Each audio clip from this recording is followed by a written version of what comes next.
Čovjek se uzgojem voća bavi od davnina, a sa vremenom se taj uzgoj intenzivirao, pa je voće danas neizostavno u ishrani čovjeka. Kretanjem ljudi i biljke su se rasprostirale po raznim dijelovima svijeta, pa danas se uzgajaju biljke tamo gdje nije njihovo prirodno područje. Ovisno o rasprostranjenosti voća, potražnja za određenim voćem je različita, a samim tim i cijena. Takva situacija je i sa kestenom marunom, kao i pitomim kestenom koji se može naći u umjerenim kontinentalnim klimatskim područjima. Ovo voće uzgaja se u Europi, a ima ga i u Kini i Sjevernoj Americi. U ovom videu pričati ćemo o sadnji i uzgoju kestena.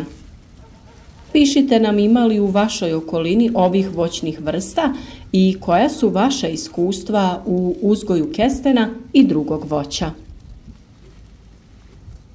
Podijelite vaše znanje i iskustvo sa ljudima koji uzgajaju voće da bi pomogli jedni drugima. Često se na trgovima ili ulicama gradova mogu sresti ljudi koji peku kestene. Miris pečenog kestena je neodoljiv, pa svako ko ima voćnjak poželi da uzgoji jedno ili nekoliko stabala ovog voća.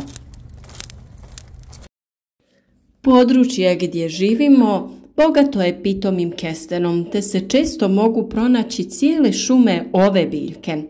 To je jako važno prirodno bogatstvo koje se mora čuvati. Pitomi kesten upotrebljava se za pečenje, kuhanje, a osim toga od plodova se proizvodi i kesten pire koji je jako tražen na tržištu. Kesten marun je puno krupnijeg ploda od pitomog kestena, što ga čini dosta privlačnim za uzgoj. Postoji više sorti maruna, a jedna od najpoznatije je Bouche de Bétizac, koji je porijeklom iz Francuske. Budući da je ova biljka dosta tražena, što smo primijetili naročito nakon naših videa koje smo objavljivali na kanalu, ali i na Facebook stranici, odlučili smo pokazati kako uzgojiti kesten, gdje nabaviti sadnice, te koje hranjivo primijeniti za uspješno ukorjenjavanje. Nadamo se da će ove informacije biti korisne i za one koji podižu veće plantaže ovog voća.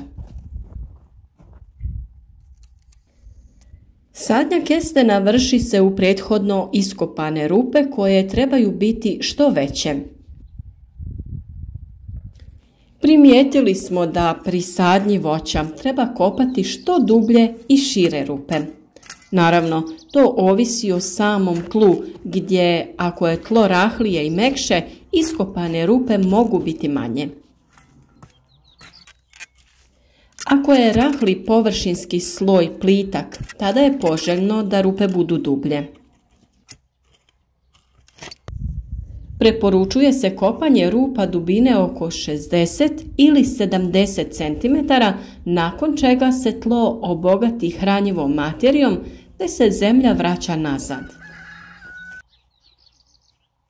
U ovoj fazi poželjno je što bolje obogatiti tlo hranjivom jer će to puno značiti voćkama u narednim godinama. Za sadnju koristiti ćemo kvalitetne sadnice, pa je jako bitno pronaći dobrog dobavljača biljaka. Naši prijatelji iz firme Berry Project su nam nabavili sadnice kestena sorte Bouche de Bétizac i jako smo zadovoljni razvojem ovih voćki. Prije nepune 2 godine objavili smo video u kojem smo sadili ovaj kesten i uz pravilnu ishranu dobili smo stablo koje daje prve plodove, a krošnja se odlično razvila. Ako ste u blizini Zagreba, posjetite vrtni centar Drijen u kojem možete nabaviti ovakve voćke, ali i druge vrste voća. U ovom vrtnom centru smo mi pronašli i sortu Marsol, koja se koristi kao oprašivač za bouche de Bétizac. Tu se mogu naći i biljke koje već plodonose i već nakon sadnje u prvoj godini mogu se očekivati plodovi.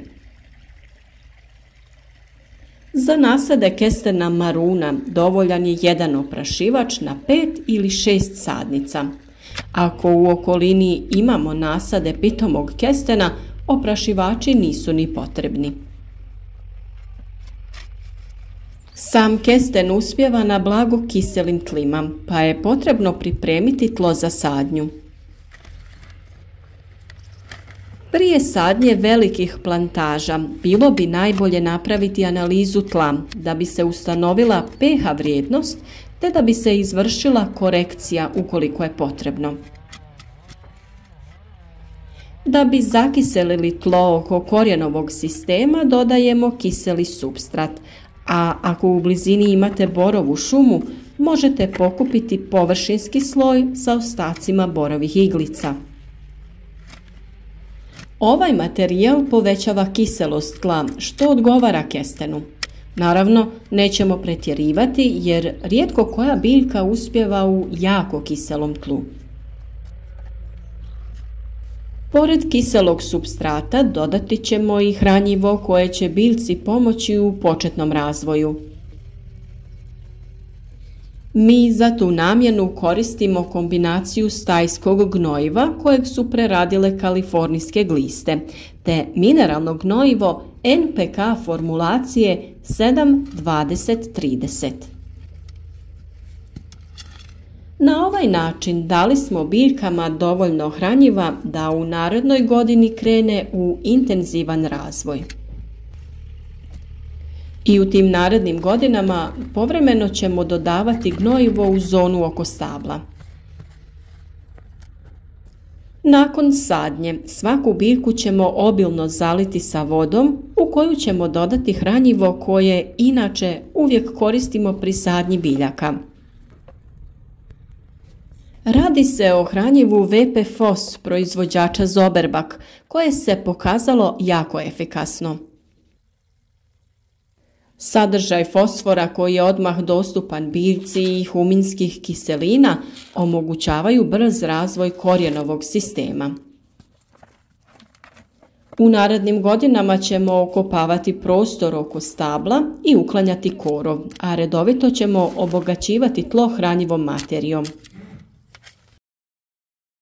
Često u tržnim centrima mogu se pronaći plodovi maruna koji se mogu posijati, te će iz njih niknuti mlade biljke koje možemo posaditi u naš voćnjak. Da bi bili sigurni da će osobine takve biljke biti slične ili iste onoj kakvu želimo, tada je najbolje mladu sadnicu kalemiti. Mi kesten kalemimo ljeti korištenjem tehnike gdje premještamo pupoljak sa peteljkom lista na izdanak mlade biljke. Ovaj postupak je sigurniji od kalemljenja na procjep, ali i takav način se koristi. Kesten se sadi na veći razmak između biljaka, a najčešće se radi o razmaku od 8 do 10 metara. Jako je bitno u ljetnom periodu ili za vrijeme suše navodnjavati biljke. Osim toga, dobra je i prihrana preko lista koja će dodatno pomoći biljci da se razvije te da u narednim godinama puno bolje napreduje. Za tu namjenu mi koristimo hranjiva sa sadržajem aminokiselina kao što je zoberaminol. Tamno-zeleni listovi znak su dobre uhranjenosti biljke, što je na ovom kestenu lako uočiti. Samo ovakve biljke mogu iznijeti puni rod i kvalitetne plodove na biljci. U jesen se beru plodovi koji se nalaze u bodljikavim šišaricama. U svakoj šišarici mogu se naći 3 ili 5, a nekad i više plodova. Već u prvim godinama plodovi su kvalitetni, a u narednim se može očekivati još bolje razvijeni. Nadamo se da smo vam dali dovoljno informacija da bi posadili ovu voćnu vrstu ili podigli plantažu kestena maruna. Pišite nam u komentare ako budete imali nekih pitanja, a ako vam se video svidio, podijelite ga sa prijateljima i ne zaboravite video označiti sa like da bi podržali naš rad.